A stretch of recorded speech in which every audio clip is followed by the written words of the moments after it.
Hi betting experts, on Saturday, January the 20th. Well, it's been a wretched week in the UK for weather. We've lost so many turf fixtures, and it has to be said, the ITV programme, 8 races expected to be covered on the channel, does look in doubt. We've got Ascot and Haydock both staging inspections. I had been very optimistic earlier in the week because the forecast looks set to get to sort of 6 or 7 degrees by Saturday afternoon, but it's been so cold overnight at the moment it doesn't look terribly hopeful. But hopefully we found a winner at Lingfield. Anyway, that's where we go for our betting expert daily nap. That goes in the 2 o'clock. It'll be covered by ITV regardless. It's a 1 mile 4 handicap, and I really like Trope Power here of John Quinn. Now this one is an extremely useful performer when he gets his conditions. He was running in some pretty warm company last summer.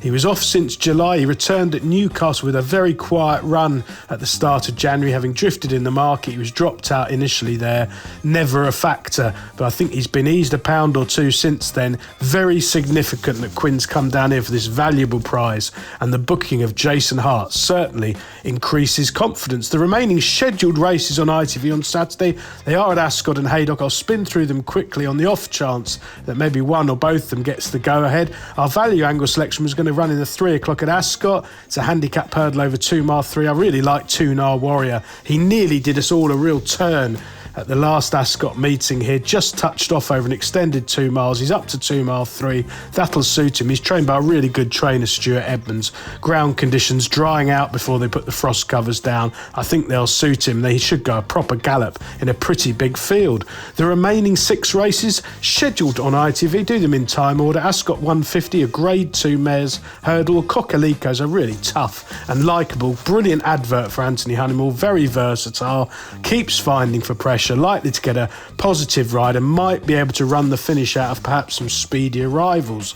Over to Haydock, the 205. The ground will be desperate there if it does get the go-ahead. Grade 2 Rossington. Fiercely Proud's a really likeable performer. He's far from the finished article. He didn't jump particularly well when he routed the field at Hereford first time out, but there's a bit more polish in his performance last time, and I think the long Haydock straight will bring what he's got, which is stamina, into play. Ben Paulding got some lovely young horses this season.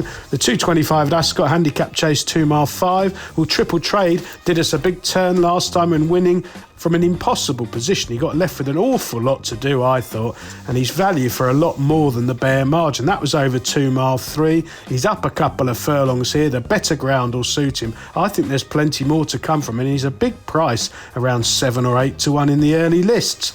Back to Haydock for the 240, a handicap hurdle over 3 miles. Well, Tanganyika's been another one who Venetia's managed to find the key to this winter in appalling ground conditions, winning well at Bangor, and then last time out I thought of Chepstow. They missed flights out that day. He was caught too far back and finished with running left. I'm expecting a much more positive ride from Charlie Deutsch here. Back to Haydock for the 315, the Peter Marsh. Really good races. I think there's a vulnerable favourite in Royal Pagal. Not for me. I think Famous Bridge is much more interesting. He does take plenty of driving along. He'll look like he's in trouble at halfway, but he keeps responding. He's already won at Haydock this season in atrocious ground, and hopefully that hard race hasn't taken the edge off him. He can defy the handicapper in this better race. And finally at Ascot, hopefully we get to see John Bon against El Fabiolo in the Clarence House at 3:37. I much prefer Al Fabiolo here. He's a top-class 2 mile, 5 from 5 over fences, fitter for his return when he was pretty impressive. He beat John Bon hands down in the Arkle at the 2023 Cheltenham Festival, and I see no reason at all that he isn't carrying on improving and can see off his old rival here in what looks a straight match. Best of luck with all 8 races, hopefully, on ITV on Saturday, betting experts.